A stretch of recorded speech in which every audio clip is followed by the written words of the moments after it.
ಪ್ರಮುಖವಾದ ವಿಚಾರ ಏನು ಅಂತಂದ್ರೆ ಜೆಫ್ರಿ ಎಪ್ಸ್ಟೀನ್ ಪ್ರಕರಣ ಇಡೀ ಪ್ರಪಂಚದಲ್ಲಿ ಒಂದು ದೊಡ್ಡ ಬಿರುಗಾಳಿಯನ್ನು ಎಬ್ಸಿರುವ ಲೈಂಗಿಕ ಅಪರಾಧಿ ಜೆಫ್ರಿ ಎಪ್ಸ್ಟೀನ್ ಫೈಲ್ಸ್ ಅಮೆರಿಕದ ನ್ಯಾಯ ಇಲಾಖೆ ಹಂತ ಹಂತವಾಗಿ ಬಿಡುಗಡೆ ಮಾಡ್ತಿದೆ.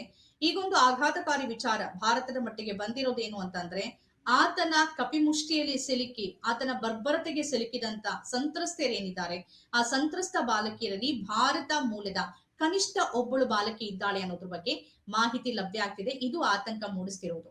ಬೇರೆ ಬೇರೆ ಪ್ರಪಂಚದ ಅನೇಕ, ರಷ್ಯಾ ಇರ್ಬೋದು, ಇಸ್ರೇಲ್ ಇರ್ಬೋದು, ಬೇರೆ ಬೇರೆ ದೇಶಗಳ ಅನೇಕ ಅಪ್ರಾಪ್ತ ಬಾಲಕಿಯರು, ಸಣ್ಣ ಸಣ್ಣ ಮಕ್ಕಳು ಆತನ ಕಪಿಮುಷ್ಟಿಯಲ್ಲಿ ಸಿಲುಕಿದ್ರು. ಆತನ ದ್ವೀಪ ಏನಿದೆ, ಆ ದ್ವೀಪದಲ್ಲಿ ಚಿತ್ರಹಿಂಸೆಗೆ ಒಳಗಾಗಿದ್ರು. ಆ ಫೈಲ್ಸ್ ಅನ್ನ ನೋಡ್ತಾ ಇದ್ರೆ, ಇಲಾಖೆ ಬಿಡುಗಡೆ ಮಾಡಿರುವ ಫೋಟೋ ಇರ್ಬೋದು ಅಥವಾ ಅದರ ಡೀಟೇಲ್ಸ್ ಇದ್ರೆ ನೋಡ್ತಾ ಇದ್ರೆ ಈ ತರದ ವ್ಯಕ್ತಿಗಳು ಇರ್ತಾರ ಅಂತ ಒಂದು ಬಹಳ ಒಂದು ಖೇದ ಅನ್ಸುತ್ತೆ. ಅದಕ್ಕಿಂತ ಹೆಚ್ಚಾಗಿ ನಾವ್ ಯಾರನ್ನೆಲ್ಲ ಬಹಳ ಒಳ್ಳೆಯವರು, ಬಹಳ ಸಾಧನೆ ಮಾಡಿದ್ದಾರೆ, ಮೇಧಾವಿಗಳು, ಅತ್ಯಂತ ಉತ್ಕೃಷ್ಟರು ಅಂತ ಅನ್ಕೊಂಡಿದ್ವೋ ಅವರೆಲ್ಲರ ಮುಖವಾಡಗಳು ಕಳಚಿ ಬಿದ್ದಿದೆ.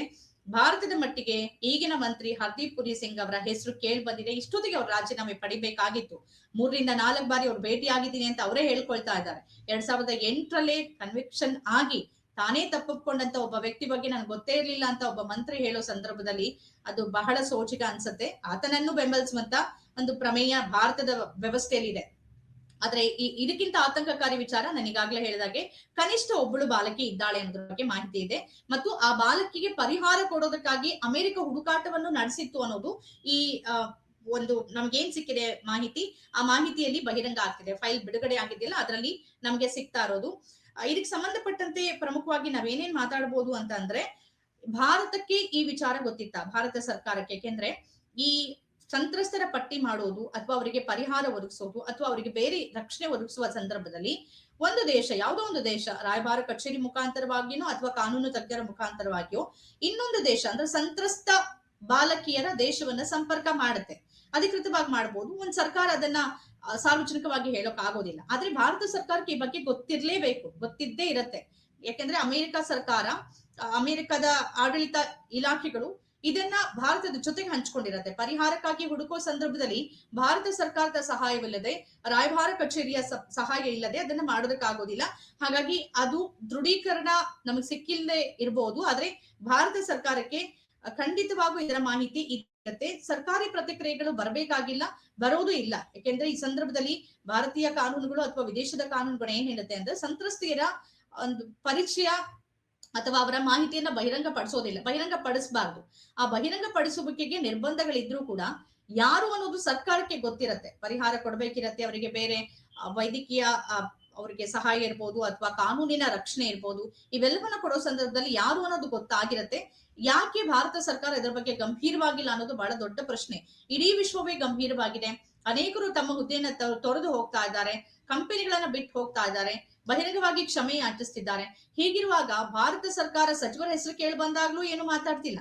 ಈಗ ಇಲ್ಲಿನ ಸಂತ್ರಸ್ತೆ ಒಬ್ಬಳು ಇದ್ದಾಳೆ ಅಂತ ಮಾಹಿತಿಗಳು ಅಧಿಕೃತವಾಗಿ ಸಿಗ್ತಾ ಇದ್ರು ಕೂಡ ಯಾಕೆ ಇದ್ರ ಬಗ್ಗೆ ಮಾಹಿತಿ ಸಿಗ್ತಿಲ್ಲ ಅನ್ನೋದು ನಮ್ಗೆ ಬಹಳ ದೊಡ್ಡ ಪ್ರಶ್ನೆಯಾಗಿನೇ ಉಳಿಯತ್ತೆ. ಇಲ್ಲಿವರೆಗೆ ವಿದೇಶಾಂಗ ಸಚಿವಾಲಯ ಇರ್ಬೋದು ಅಥವಾ ಗೃಹ ಸಚಿವಾಲಯ ಇರ್ಬೋದು ಅಥವಾ ಭಾರತೀಯ ರಾಯಭಾರ ಕಚೇರಿ ಇರ್ಬೋದು, ಈ ಬಗ್ಗೆ ಎಲ್ಲೂ ಕೂಡ ದೃಢೀಕರಿಸಿಲ್ಲ ಈ ಸಂತ್ರಸ್ತೆ ಬಗ್ಗೆ ಅಥವಾ ಮಾಹಿತಿಗಳನ್ನ ನಮಗೆ ಕೊಟ್ಟ. ಈಗ ನಮಗೇನ್ ದಾಖಲೆ ಸಿಗ್ತಾ ಇದೆ ಅಂತ ಅಂದ್ರೆ, ಭಾರತದಲ್ಲಿರುವಂತ ಸಂತ್ರಸ್ತೆಯನ್ನ ಅಮೆರಿಕದ ಅಧಿಕಾರಿಗಳು ಸಂಪರ್ಕ ಮಾಡೋದಕ್ಕೆ ಪ್ರಯತ್ನ ಪಟ್ಟಿದ್ರು ಅಂತ ಆ ಫೈಲ್ಸ್ ಇಂದಾನೇ ತಿಳಿತಾ ಇದೆ. ಆದ್ರೆ ಇದು ನೇರವಾಗಿ ಭಾರತ ಸರ್ಕಾರದ ಮೂಲಕ ನಡೆದಿತ್ತ ಅನ್ನೋದ್ರ ಬಗ್ಗೆ ನಮ್ಗೆ ಯಾವುದೇ ದಾಖಲೆಗಳು ಸಿಗ್ತಾ ಇಲ್ಲ. ಅದ್ರ ಹೊರತಾಗಿ ನಡೆಯೋದಕ್ಕೆ ಸಾಧ್ಯ ಇಲ್ಲ. ಭಾರತ ಸರ್ಕಾರದ ಮೂಲಕವೇ ನಡಿಬೇಕಿರತ್ತೆ.